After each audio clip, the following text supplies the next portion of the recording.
студии Надежда Саханская. Добрый вечер. В начале выпуска коротко о темах.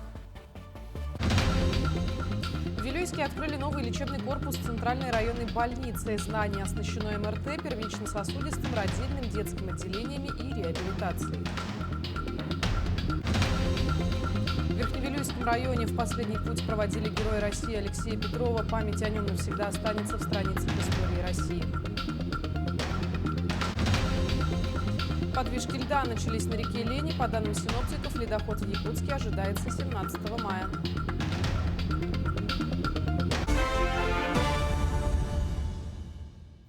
Глава Якутии провел важное совещание по строительству Новоленской ТЭС, одного из крупнейших энергетических проектов не только Якутии, но и всего Дальнего Востока. Новоленская ТЭС мощностью в 555 мегаватт даст надежную энергию для растущих потребностей экономики, развития восточного полигона железных дорог, промышленных предприятий, новых производств и территорий в Якутии и соседних регионах. Проект уже в активной стадии. Закрыт в контур главный корпус станции, возведена 100-метровая дымовая труба. Ввод станции запланирован на середину 2028 года. В Вилюйске состоялось открытие второй очереди больничного комплекса Центральной районной больницы. Новое современное здание площадью в 4000 квадратных метров появилось рядом с первой очередью, открытой 3 года назад. Внутри разместились МРТ, первично-сосудистое, родильное, терапевтическое детское отделение, женская консультация и реабилитация. Для детей оборудовали уютные палаты с героями мультфильмов, игровую комнату и библиотеку. В этот знаменательный день принял участие глава республики Айсен Николаев. Хочу сказать, что по оснащению и в целом по логистике современной построенной, по наличию тех или иных необходимых аппаратов, это, пожалуй, сегодня лучшая районная больница нашей республики. Здесь есть аппарат МРТ, их у нас в сельской местности в республике только 2. Здесь уникальное реабилитационное оборудование, которого вообще в сельской местности у нас нету, да и в городе его не так много, так, к сожалению. И есть и родильное отделение, что тоже сегодня, к сожалению, редкость современная для наших больниц. ГУП ЖКХ республики полностью завершила завоз топлива по автозимникам, доставив в филиалы 372 тысячи тонн ресурсов. Несмотря на теплую погоду и сокращение сроков работы сезонных дорог, план был выполнен в полном объеме.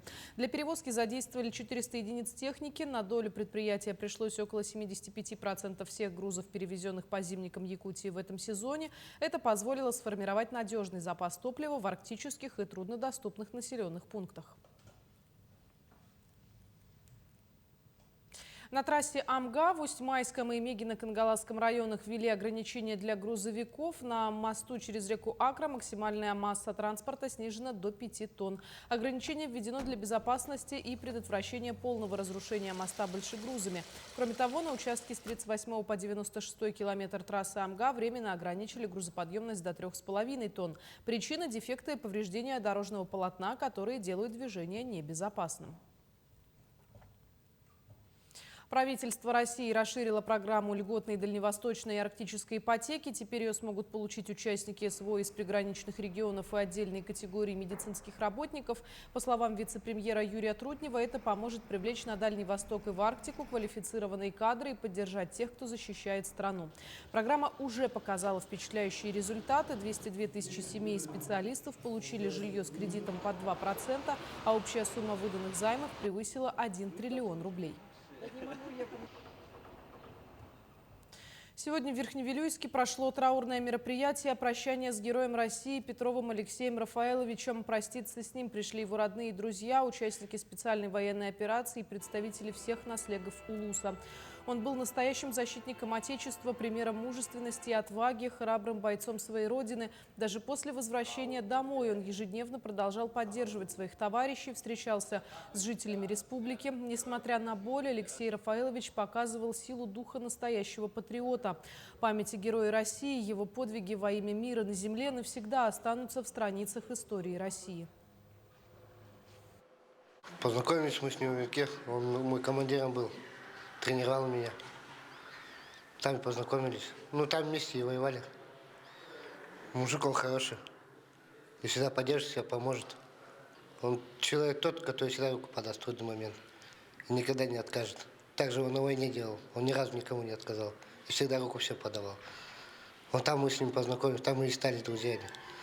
А потом братьями стали с ним там. У меня все нормально с ним. И все, кто воевал, все дружно живем мы. Все дружно. Я почти со всей Якутией дружу. Со всеми пацанами, с кем я воевал, с кем я знаком. Со всеми дружно общаюсь.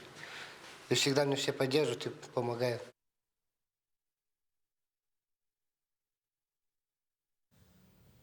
В Якутии в условиях межсезонья на реках Лена, Алдан и Вилюй организованы пассажирские перевозки. На ключевом маршруте Якутск-Нижний Бестях сейчас работают около 30 судов на воздушной подушке по цене 2 500 за билет. Как сообщил министр транспорта Владимир Сивцев, в период активного ледохода на линию выйдут до 10 аэроботов. При этом стоимость проезда возрастет. В случае полной остановки речного сообщения пассажиров будут перевозить вертолеты по маршруту Маган-Нижний Бестях за 7 тысяч рублей. Параллельно в республике завершается сезон зимников. Почти все ледовые переправы уже закрыты, а последняя действующая дорога Усть-Куйга-Казачьи Кресты после поэтапного снижения нагрузки окончательно прекратит работу к 10 мая. Встретить сезон большой воды во всеоружии в республике завершается подготовка к половодью. Всего к противопаводковым мероприятиям в этом году планируется привлечь свыше 17 тысяч специалистов, часть из которых уже направляется в районы республики. Подробности в материале Петра Васильева. Оперативная группа в составе 11 человек, 3 человека от Главного управления МЧС России, 8 человек от Якутской территориальной системы РСЧС. Зона ответственности Верхоянский район. Специалисты на плацу в полной готовности, с собой личные вещи, необходимое оборудование. Сегодня в районе республики убывают те, кто будет обеспечивать безопасное прохождение весеннего половодья. МЧС, Росводресурсы, служба спасения, экологи и гидрологи. Всего порядка сотни человек. В том числе будет у нас 2 воздушных судна МЧС России. Одно будет базироваться здесь на территории города Якутска и будет мониторить и использоваться с Ленского района. Ленский, Алекминский, город Якутск, Хангаласский, Намский район, ну и ниже по реке по прохождению ледохода. И один вертолет у нас будет базироваться на дежурстве в Среднеколымске. Будет он прикрывать и Верхнеколымский район, Среднеколымский район и Нижнеколымский район. В целом я хочу сказать, что в соответствии с нашим сегодняшним мероприятием все группы полностью у нас готовы к мероприятиям по безопасному пропуску весеннего половодья 2026 года. К слову, следить с воздуха за прохождением половодья помогут и беспилотники со звучным названием «Орлан». Технику активно применяют для этих целей уже на протяжении нескольких лет. Это беспилотник самолетного типа, который может находиться в воздухе до 10 часов. И это еще не все его преимущества. На базе вот такого аэромобильного комплекса, который может припарковаться буквально везде, где есть дорога, внутри работают специалисты. Мы можем сейчас прямо зайти туда и посмотреть, как это все устроено. Условный КАМАЗ подъезжает к зоне паводка. Здесь внутри сидят специалисты, которые управляют этим «Орланом». Работают они за компьютерами и, собственно, следят за тем, как проходит паводок даже в самых труднодоступных местах. Вместе с «Орланом» на службу заступят и его младшие братья. 4 беспилотника вертолетного типа оснащены тепловизорами и лазерными дальномерами. Один из таких направится в Ленский район. В буквальном смысле встречать большую воду. Ну, у нас вот здесь представлены беспилотники вертолетного типа на базе квадрокоптера DJI Matrix 30. Он оснащен целевой нагрузкой, совмещенной там видеокамера, тепловизор и лазерный дальномер. Аппарат новый, в прошлом году его получили в декабре месяце. Как говорится, в этом году первый его боевой выход будет. Обкатка, да.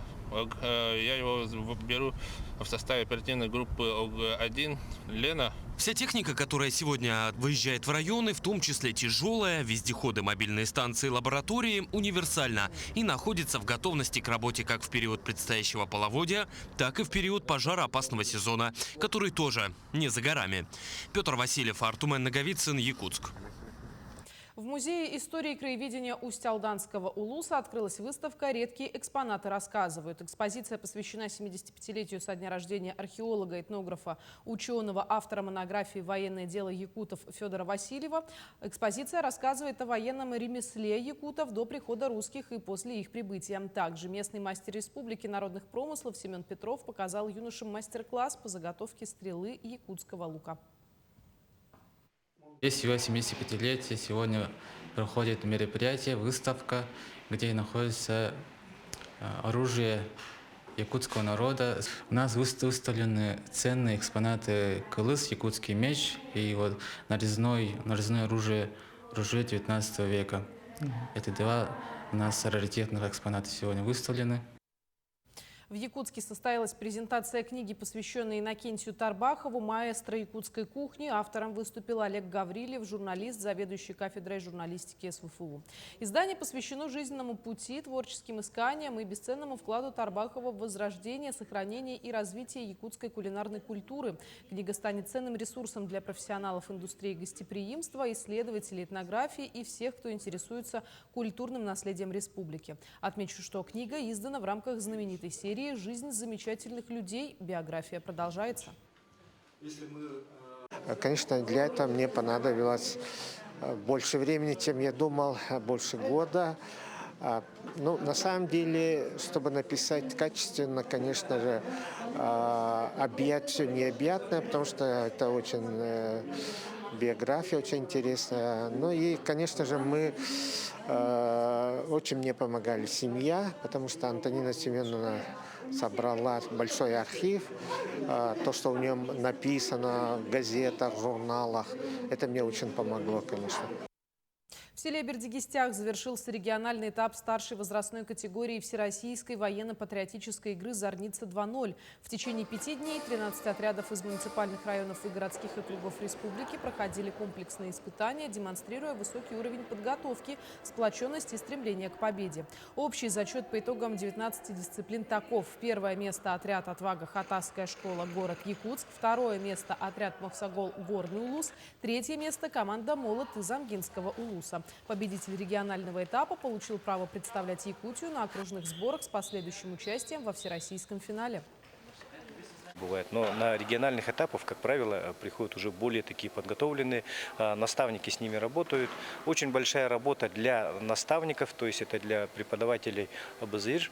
Ну, надеемся, в дальнейшем преподаватели АБЗИР еще плотнее возьмутся, директора школ обратят внимание на эту игру, потому что она действительно развивает коллективизм, дисциплину, что прежде всего необходимо для того, чтобы одерживать любые победы, и не только военные. На этом все. До встречи в итоговом выпуске новостей.